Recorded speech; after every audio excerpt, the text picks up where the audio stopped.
Joe Pardavila. This is the Forbes Books Podcast, and this episode features your basic story of a neuroscientist turned fashion model turned skincare entrepreneur.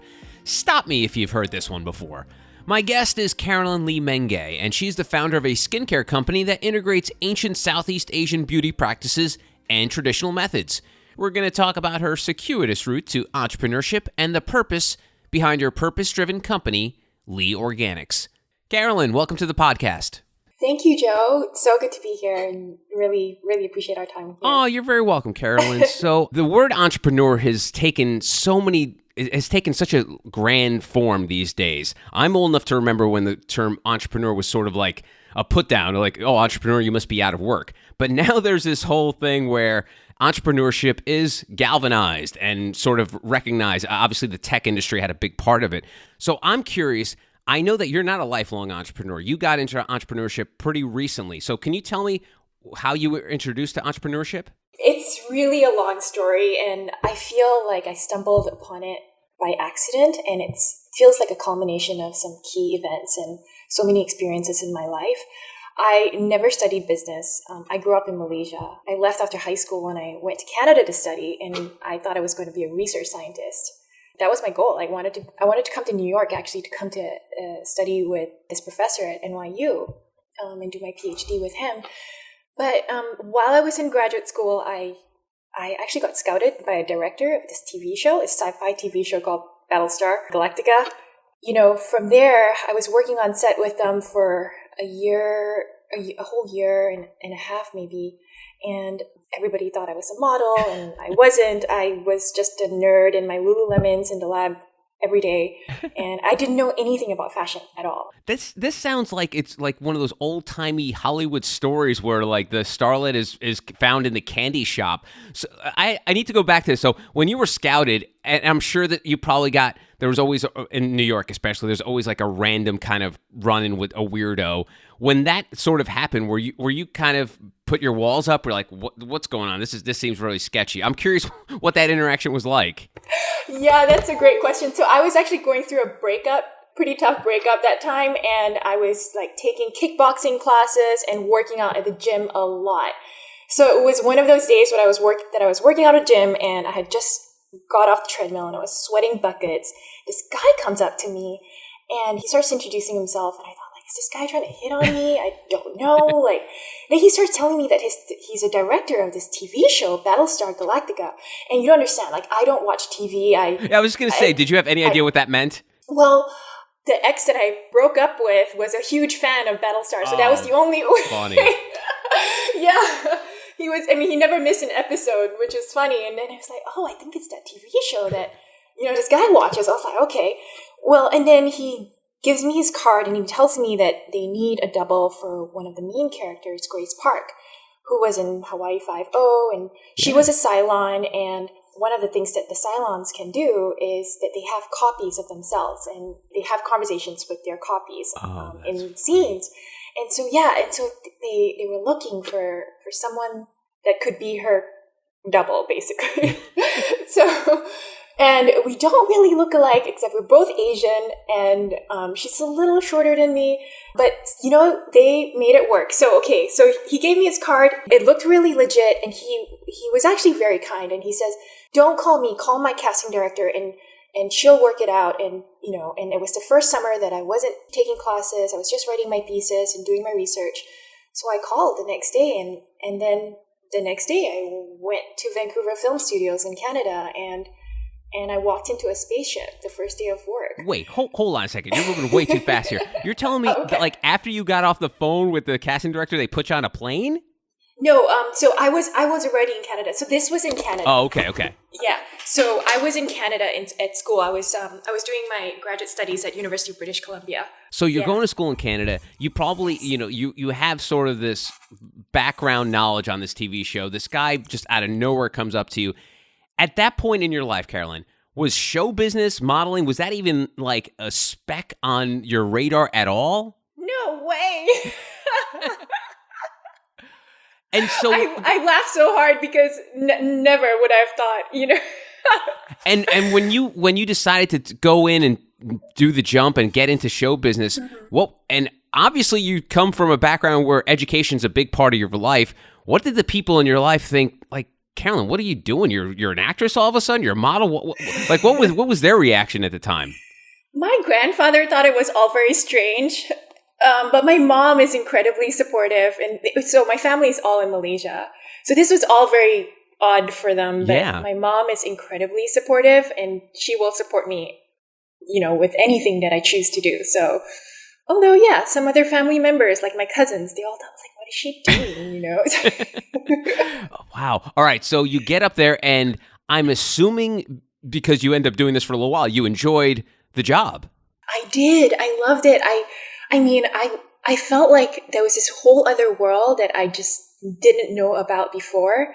Just the amount of creativity and intelligence and craft that goes into and teamwork that goes into making a production that is like that. I mean, at that level was eye-opening. I mean, like, to say the least. I mean, walking on set and seeing the cast and crew all working together, and they had been together at that point, the cast and crew, for I think 4.5 years. So they were like family, and they just were so kind and welcoming. And I just made all these friends that I'm still friends with today, some of the cast and crew. Wow. So yeah. That's amazing. So, and then you put your academics on hold and you go full bore into show business and modeling, right? No. So I was still finishing up my studies. So I was writing my thesis and I finished that. But then the whole time, cast and crew were saying, oh, well, you should model. And actually, one of the main cast members, she was a model in the 80s, Trisha Helfer. And they were all saying, like, oh, you really should try it. And I thought, like, I don't think I would like it. I'm not sure. I don't know what it's about. Like, but they kept saying it. And I thought about it very seriously, and I said, maybe I should give this a try, and at least if I've tried it and I know that I don't like it, I can say and can tell myself that I've tried it. And I tell you, it's interesting because literally 3 weeks after I had that thought in my head and intentionally thought about it and decided that I would try it, I got scouted by my mother agent in downtown Vancouver. I was going to visit a friend, and I ran into her. I was lost in the building. It was a very old-fashioned, it was pre-war building, and I kind of got lost how to get to my friend's office. And her modeling agent's office was in the same building, and I ran into her in the mailroom. I don't know what I was doing in the mailroom, but I just Carolyn, got your story lost. is like a rom-com in real life. I mean, when you tell people these stories, are they like, this can't be true? First, you're a sweaty mess and you run into a director of a popular TV show, and then you stumble into a modeling agent because you're lost in a building? Yes, it's all true. It's crazy. I know, it is. And so that's where sort of your modeling career then took off? Yes, and so I signed a contract with her that day itself, and then I still finished my master's, and I went to New York. I came to New York to sign a contract with an agency here. Went back to Vancouver to defend my thesis. And the day after my thesis defense, I flew to New York for my first fashion week. And now how many models in that fashion show were finishing off their thesis too? Were you one of few, or were there many that were doing that? Okay, so here's where the story gets even funnier, I think. Okay. But none. To answer your question first, none. Okay. But my agents, at that time, this was like 2009, right? September of 2009. And my agents thought, well, first of all, I was older, much older than all of the other girls doing their fashion, doing first fashion week, because girls start when you're 16, 17, 18. And so I was like, I don't know, ancient, So my agents lied and said I was 18. Oh, gee. So, and I think that's pretty common in the industry, Sure. although things are changing now. But anyway, I had to pretend I was younger for a little while until I felt like I can't pretend. I just have to be honest with who I am, Oh, my Lord. Because so it was interesting. It took me a few years to figure out, no, I'm going to just be me, So when you say pretend to be younger, what did that mean? Did that mean you started saying the word like a lot? And I mean, how does one pretend to be younger?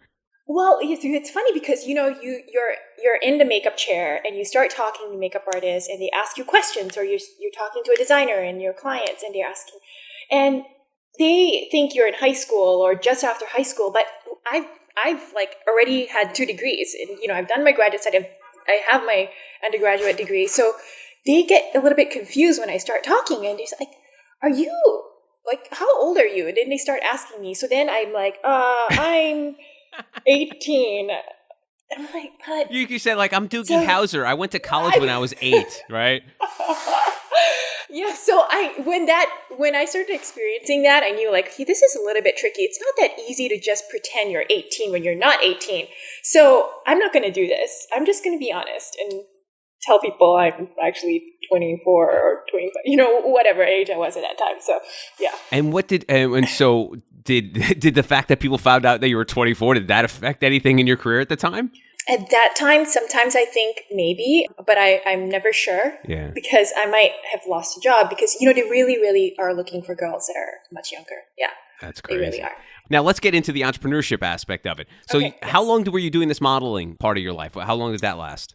10 years. 10 years. All right. So Yes. 10 years in and still during those 10 years, entrepreneurship is not on the radar, right? I think maybe in year 8, I was starting to... Okay. So year 8, that's when this little bug hits you. And from what I understand, you always had trouble finding products that worked with your skin, and that's sort of how you stumbled onto this? Yes. Yeah. I've battled with sensitive skin and eczema all my life, like ever since I can remember. I mean, growing up in Malaysia, I would be playing outside with my neighbors and I would get a mosquito bite and it looked like I had just been in war. Like a little tiny mosquito bite would, like, I don't know, like I have huge welts on my skin. Oh, my skin was just so sensitive. Yeah. So, and then when I went to Canada, my skin sensitivities only worsened. And, my dad was kind of like my childhood hero. And growing up, he would always say, we shouldn't be using household products that have parabens and phthalates and all these sodium lauryl sulfates and all these things. And at that time, like, when I was a kid in Malaysia, like nobody was talking about that stuff at all, except my quirky dad, who was a health nut. So when I was in Canada and I started, looking for products for myself, it was pretty hard to find anything, actually, because I was a student too, right? And so I would go to the drugstore and I couldn't really find anything. So, and because I'm so used to working in labs and designing experiments, and I started mixing my own skincare over my kitchen counter sink when I was in college for myself. So when you're mixing these chemicals in college, so we're going back even further back 10 years, when you were mixing that stuff, at no point during that, you're like, this is something I could actually sell to other people. No, not yet. Really? No, yeah. I was doing it really out of pure, I love making things and I love problem solving and I love figuring out what is going to work for a problem that I need to find a solution to this problem. Yes. And plus I just loved it, that was my focus. Huh. That was so what I was you had the thinking about. what I call the entrepreneur's dilemma before you knew you were an entrepreneur, which is, see a problem, fix a problem. And so you saw a problem that was personal and you fixed it on your own. But at that point, you still didn't see it as an actual No. thing for other people. It was just something you were doing for yourself. Yes, for years and years. And when I was modeling too, when I was sitting in a makeup chair, makeup artists would ask, what do you use for your skincare? And I would say, oh yeah, just mix some stuff. And I was like, what? Because, as a model too, you get like hundreds of products put on your face and your hair all day, every day, and during fashion week, all the more. So you get like 4 makeup changes a day. Wow.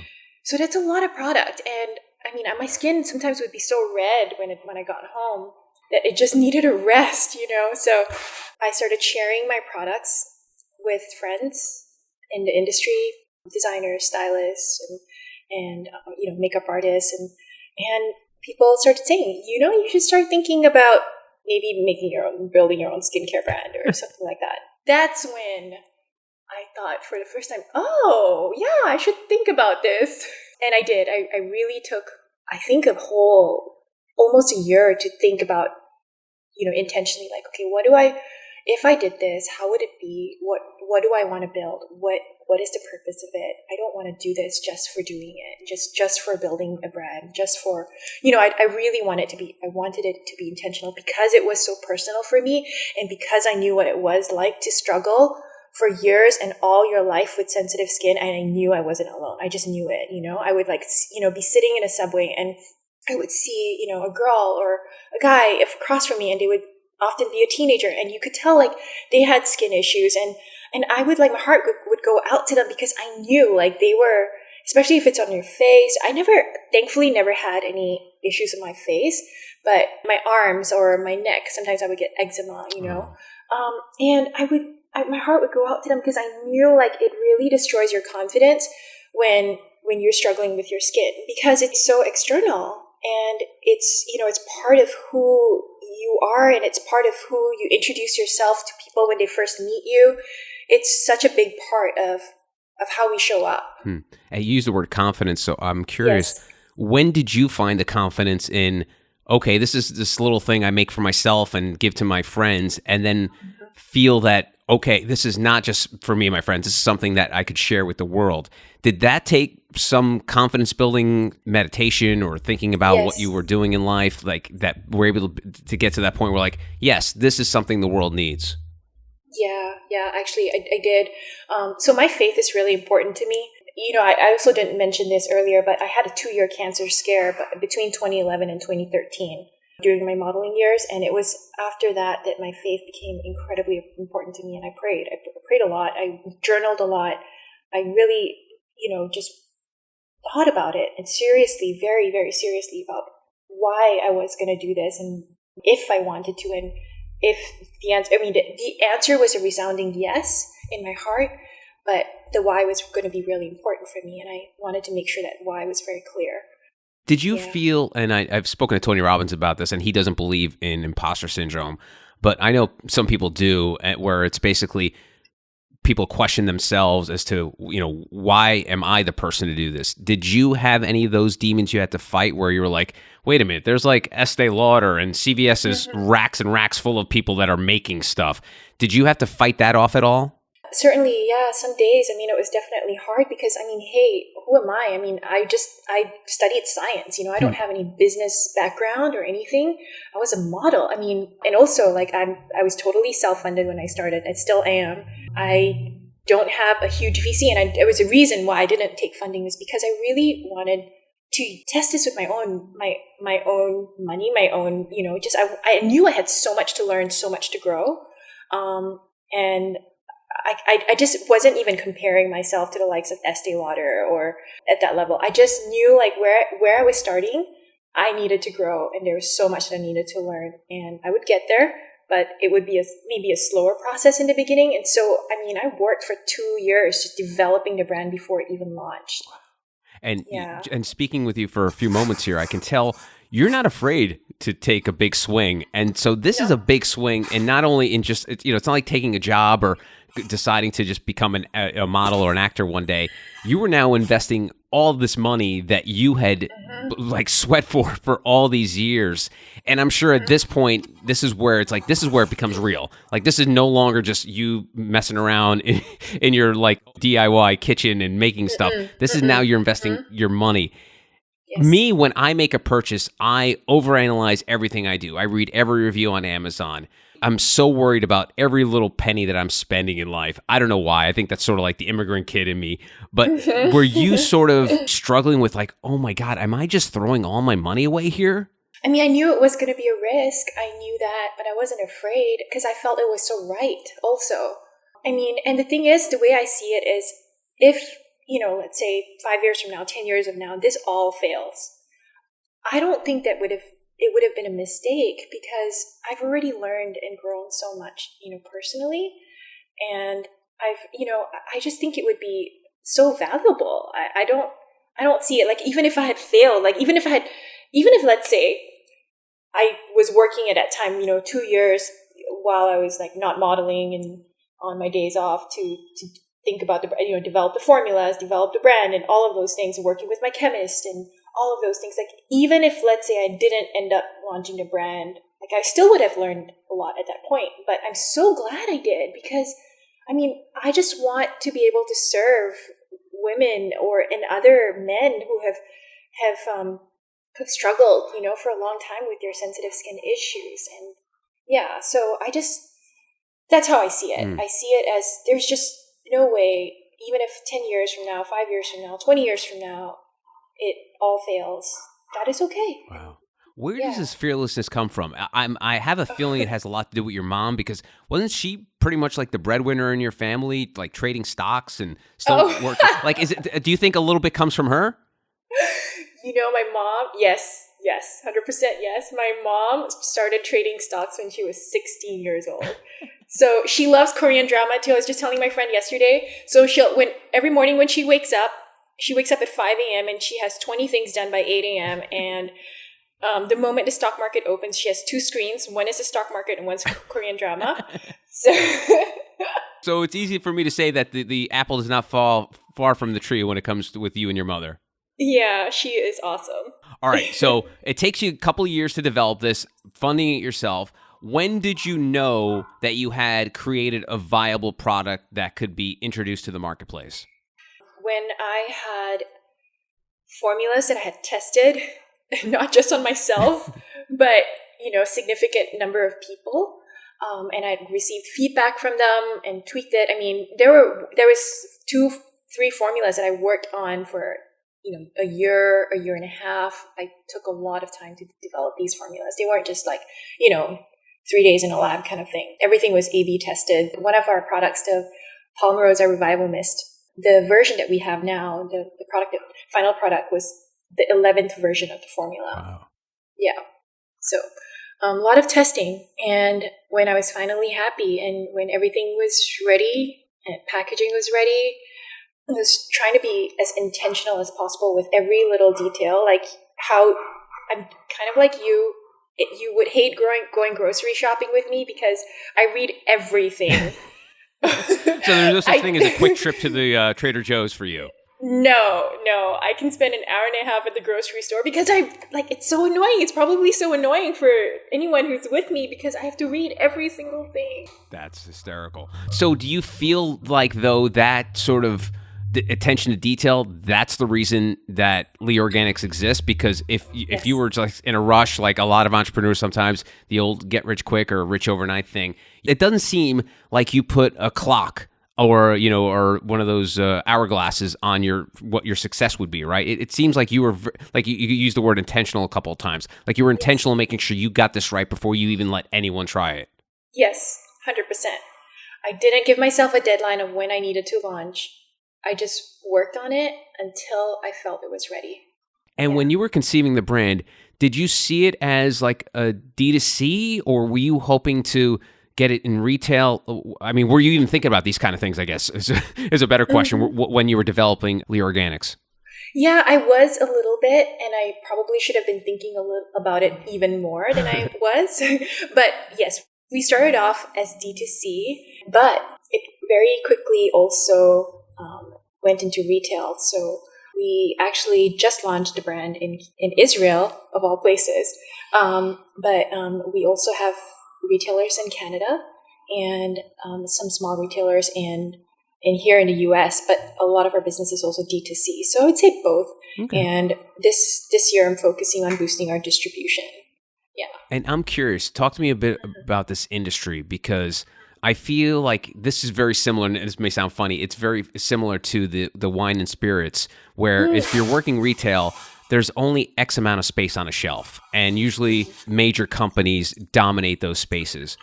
What is it like for a brand new organic skincare company to find themselves on a shelf when they're competing against these just gigantic mega corporations? Yeah, that's an excellent question.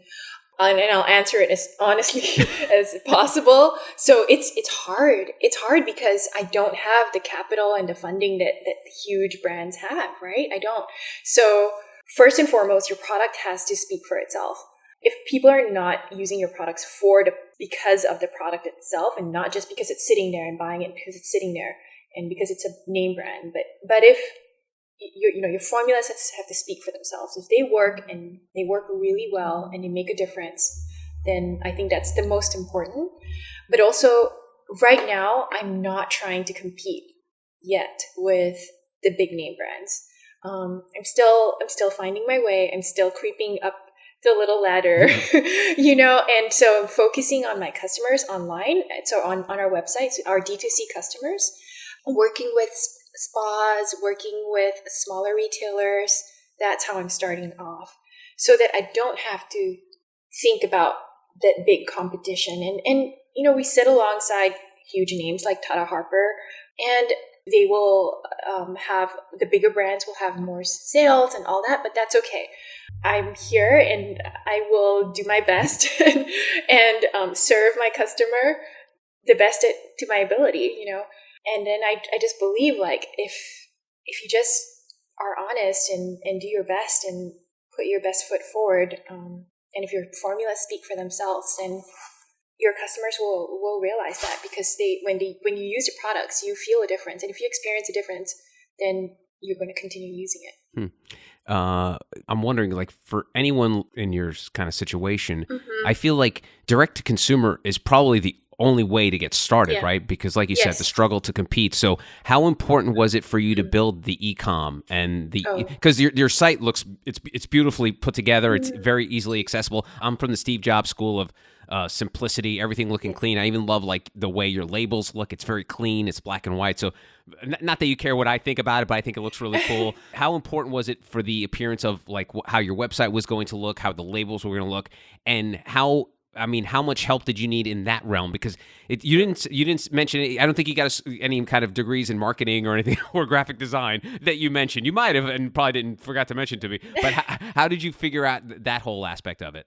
Yes, so very, very important. I put so much work into the branding aspect of it. I don't have a degree in marketing or design or branding or any of that. But you could squeeze that in, Carolyn? Boy, I'm so disappointed in you. But I had friends, in the industry, and I had a friend who, she was the head of digital marketing and design at Ralph Lauren, and she helped me with designing the logo and packaging. I have a friend who is an incredible illustrator, and I got him to illustrate the plants and the side panels of the boxes. I had a very clear vision of how I wanted things to look like. I would say, like, if anything, that's where my brain just thinks very clearly. When I imagine something, I can see it very clearly in my mind's eye, like in full color, everything. So I knew how I wanted packaging to look like, and I wanted it to be very, very clean, because I feel like it's the whole idea of true beauty being timeless, and I wanted the branding to reflect that. Yeah, so, I mean, if you look at the label, like your product either was created 40 years ago or created yesterday. Like it has that sort of timelessness to it, and it, again, using your word from earlier, it's very intentional. Yeah, and in terms of the website, I mean, Shopify is the best thing, because really they make things so easy. Your Canadian friends. Yes, that's right, my Canadian friends. And I'm curious about your introduction to Shopify, because I feel like it's now it's a default. Like if you're starting an e-com, you automatically go to Shopify. You don't even think about it. How were you introduced to Shopify? Obviously your Canadian brothers and sisters up there, but what connected you with them? I asked a bunch of friends what they thought. I spoke to a bunch of marketing people and said, like, hey, what do you think? And some people were saying WooCommerce or this or Magento and that. And I was like, And then I actually just tested it myself. I opened accounts on all of those platforms and decided Shopify was the most user-friendly and made the most sense. So that's how I landed on Shopify. Nice. All right. Hey, listen, you had to. It's so funny when you're. It's basically you're your own mom and pop company. Like you are yourself. Do you have like a circle of? You mentioned some of the people that have really helped you in terms of design and sort of the backline support. But what is your support team now? I mean, do you have a staff? Do you have like a team? Tell me about the people around you. Yeah. Okay. So I have a chemist in a lab that I work with out in New Jersey. All of our production takes place there. I go there when we're doing production to make sure that everything is working well and smoothly.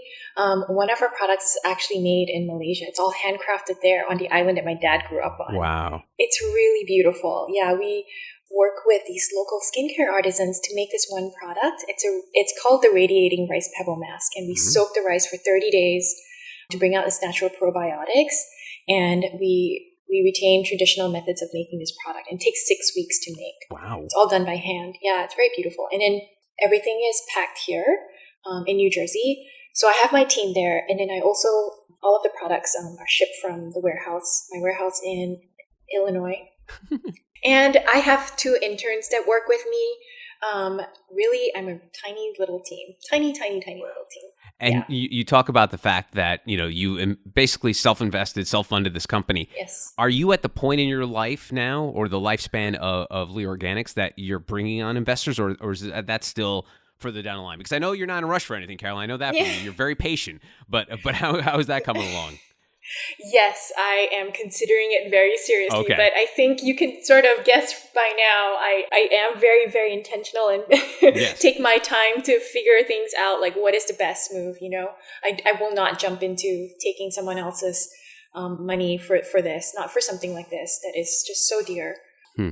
And speaking of support as well, I found you through my friends at Feely, the female mastermind Yes. group, Summer and Jacqueline. Tell me about how you were introduced to them and what that relationship means like to you. Oh gosh, Summer and Jax are the best. I love them so much. If you can, I don't know, imagine like the most supportive women and team around you. They're that. Like they're loving, they're caring, they're empathetic, they're patient, they're sweet, they're funny, like smart, sharp, everything. I met them through another friend of mine, Jen. On our first call, I just knew like these women, they are both gold. They are treasure, and they become friends. And now I'm part of the Feely community as well, in the 4th cohort. And on the Feely team, they're incredible. Like everyone there, you just learn so much. You feel challenged, but it's in the kindest environment, and you never feel like, oh, you're in competition with anyone at all. It's so supportive and warm, and I cannot say more and speak more highly of them. Oh, that's great. Yeah. One thing I've noticed about you, Carolyn, talking to you, is self-awareness. Other than the fact that you probably weren't self-aware that you could be a model or an actor one day, you seem to be very self-aware and how you affect other people. Where did this self-awareness come from? It's a great question. I think, first of all, I've never thought of myself as self-aware. I've never, actually thought that. But I think if I were to answer that question, it would really be so many key experiences and challenges. I mean, I left when I was really young, my home country, and I had to grow up immediately. I was on a scholarship, but I still had to work because I was an international student. So I had to really work very hard. And I actually worked 16 different jobs before I even started modeling. I've worked for bird biologists. I've worked as a therapist for kids with autism. I've done so many, and I think like being exposed to so many different kinds of people and with different challenges has helped me to see my own flaws and help me see my own challenges, and I've had to work really hard too, to grow. I feel like those 16 jobs probably even help you without you even realizing as an entrepreneur, because I'm sure there's stuff in the recesses of your brain that's buried from back in the day that you picked up along the way from all those odd and end jobs you had to what you're doing today. Absolutely, 100%. All right, let's end on a high note. So, Jim Collins is famous for coining the term BHAG, Big Hairy Audacious Goal. What is Li Organics' big, hairy, audacious goal? So I would love for Li Organics to be in everyone's bathroom shelf in America. That's my big, hairy, audacious goal. And I would love to build a school soon in the next 5 years or so. We have a nonprofit partner called Project Orphans, and they're incredible. So I would say Li Organics just goes beyond the jars and the bottles and the skincare products. And because I believe that our impact also extends to the larger community. So our nonprofit partner, Project Orphans, we've been working with them for, since our earlier days and the first year that I started. And they are incredible. And we've been supporting their end period poverty program and their new mothers and babies kits. I learned that on average, a young girl in developing nations miss around 80 days of school each year due to a lack of access to menstrual hygiene products. I know it's so sad because it's something that we take for granted. We just have it here in America, and we forget that some people don't have something as basic and simple as that, But through our partnership with them, every purchase helps to provide teenage girls menstrual hygiene products, giving them the opportunity to stay in school without shame or interruption and even graduating. It's that important. And then with their new mothers and baby kits, we help provide new mothers with essential things for her new baby, like a newborn care medical checkup, diapers, warm blankets, a container for clean water and soap. Project Orphans is incredible, but I want to work with them on a larger capacity, and 10% of our profits go to them, but I really want to be able to grow to a point where we can build a school and more facilities, and they want to grow too, so I'd love to walk alongside them with that. Carolyn, you just seem like a terrible human being. I can't believe that Summer and Jax recommended you for this podcast. I mean, you've really got to do work on yourself, Carolyn. I don't know. I just do not know. You are just filled with so many flaws. By the way, on one more note, what does Malaysia think of your product? Have you gotten into stores there? No, I sell direct to consumer there. Okay. So we ship worldwide. Yeah, I have customers that buy from Malaysia, and we just ship to them from Illinois. That's awesome. It's amazing how the internet has made our world so tiny that you're shipping products from Illinois to your home country of Malaysia, and they're trying Li Organics. I mean, that's pretty phenomenal. Yeah, I know. It's really incredible the time that we're in. Well, awesome. Well, Carolyn, thank you so much for the time. I'm happy we got to spend this time together. It's great to hear about Li Organics. I'm getting a little long in the tooth, so maybe I need some Li Organics around the eyes or forehead, because I know I got more wrinkles coming in. But I would love to send you some products. Well, no, I'm going to go ahead and buy it because I feel like I want to chip into the Li Organics. But so for middle-aged gentlemen who maybe have a couple of rings around their eyes or anything like that, anything you could suggest from the Li Organics line? The Obsidian Charcoal Renewal Scrub. Guys love that product. Okay. And the Liquid Amber Serum. All right. I'm put it down. I'll put it in my cart. All right, Carolyn. Thank you very much for the time. I really appreciate it. Thank you so much, Joe. Thank you. You are so welcome. Her name is Carolyn Li Ming Geh, and you can find out more about her and her company at liorganics.com. That's liorganics.com. And that'll do it for this episode of the Forbes Books Podcast. If you enjoyed the show, make sure you take a quick second to subscribe so you automatically get new shows when they drop. Also, if you have a minute, I would love if you left us a review so more amazing entrepreneurs like yourself can discover the show. And please, don't forget the golden rule and treat others as you want to be treated. Thanks for listening. Until next time, adios.